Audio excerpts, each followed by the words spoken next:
Well, and I'm excited about the upcoming workshop. As I'd also mentioned, we've done this at Fellowship for a number of years. I was counting off, I guess it's been like 3 or 4 in physical classes. This last year, due to COVID, we did it online. The workshop includes both theory and practice application.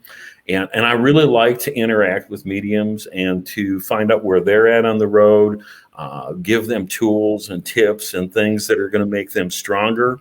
I almost always start a workshop with a big prayer saying that my goal here is that we might be able to exhibit more of God's power, more of God's spirit, more of God's energy in the work that we do and assisting others to raise up to their next functioning level. And that would be my prayer for the people that were joining and taking part of the workshop, that they would actually have an upliftment with their abilities and skills so that they would be better to exemplify the work that they're looking to do. I base the idea of mysticism on this. There's a book by Evelyn Underhill that was written 150 years ago, probably. It's extremely thick. It has a huge bibliography in the back. And the thumbnail sketch of it is this. In mysticism, we live our life prayerfully in an endeavor to be closer to God. And so with mysticism, I think of prayer, which is talking to God. I think of meditation, which is listening to God. I think of things like contemplation, where we're contemplating spiritual concepts and principles to continue to get into ourselves. And then the other part has to do with purification. What kind of things am I endeavoring to do to continue to purify myself, become stronger spiritually? And so when I think of mysticism in general, I think of a whole process of living spiritually. And for me, mediumship is an extension. So if we're doing these things, we do them because we're spiritually based people. We do it because it's part of our spiritually based practice. And we do it to, strengthen spirituality in ourselves and to assist others where they're at in their spiritual journey. So I think all of those things are important. So I think mysticism is very much mingled with mediumship. Early mediums, including earlier philosophers of mediumship like Andrew Jackson Davis, talked about the importance of people being involved in their spiritual progression. And this isn't very much different than that. What we're doing should improve who we are spiritually. So I believe in mysticism along with mediumship. I think that it should help me to become stronger. And I'm in a spiritually based business. Helping other people become more spiritual is very important to me. And helping people who are reaching out, frontline spiritual practitioners, people who work with others, getting them stronger in that basis is very important to me. Excellent. That makes sense now that you put it that way. Well, and I think anything that we can do, we're in a part of and we talked about this a little bit before the camera was rolling. We're in a part of the country where people are very much, you are at least, people are very much concerned with evidential. And I'm not saying other people aren't interested in evidential mediumship, but I come from a part of the country and have done a lot of church services where, people may be living a very day-to-day existence out there. They come to church, they want to get their message. And if all I'm doing is saying that Fred always put his teeth in that part of the bedstand and just saying things that are very evidential and there's no message whatsoever, it may help them to understand that he still is existing in a different plane, but it doesn't really give them anything for their daily lives. And I think that we're in a spiritually based business, and that as much as I would want somebody to give me something that would uplift me on my journey, I think giving people information that would be valuable to them is important.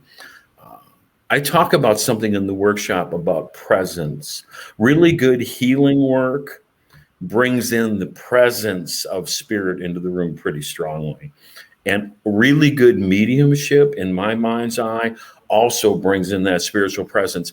If we could invite, or I don't want to use the word conjure, that might bring it in another direction, but if we could invite and entice an entity to come into the room with such a degree that you could feel it, If somebody says to me and I say, I have your grandpa here and I'm visiting with him, I have this and I have this and I have this, and they say, yes, I feel him in the room, I feel like I've done my job, because they actually know that he's there. And when the message comes through for whatever it is that they need to hear right now in their life, they've been actually touched. The presence was there and the meat of the mediumship was there. So, and I'll say this about mediumship and mysticism.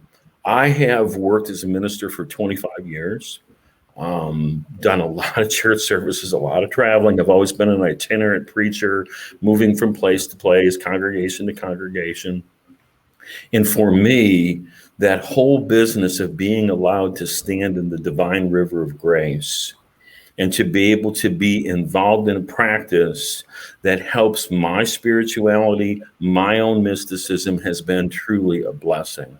And we are blessed to be called in that direction. Anything that we can do to assist people and that I can do to assist people that are working with people, I'm all on board with. I think it's terribly important.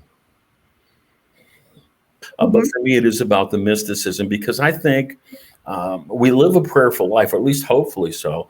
I know that that people talk about all the time, you don't have to be terribly spiritually based to be a gifted medium, but like attracts like. And if I have the morals of a horse thief, then I probably could channel a lot of really good horse thieves. For me, if I am endeavoring to raise up higher, and think about those words from early spiritualism, ever onward and upward, spiritual progression. If I am really looking to aim onward and upward, I'm going to be praying to God. I'm going to have a strong relationship there. I'm going to be meditating. I'm going to be listening. I'm going to have spiritual concepts in the front of my mind and thinking about what these things mean to me and getting an even deeper understanding on my growth. And I'm going to want to find ways to purify and continue to make myself a stronger vessel. And so that's kind of a high spiritual calling. It is sacred work. And we are allowed to be involved in that dance. And it's a blessing. And I really think anything that we can do to continue to grow that way really amplifies our work. I think it's important. We're in a spiritually based business, Yep, you said it. So, well, thank you so much for telling us more about this upcoming class, and you will find details in the link below. And thanks again for being here, John. Thank you.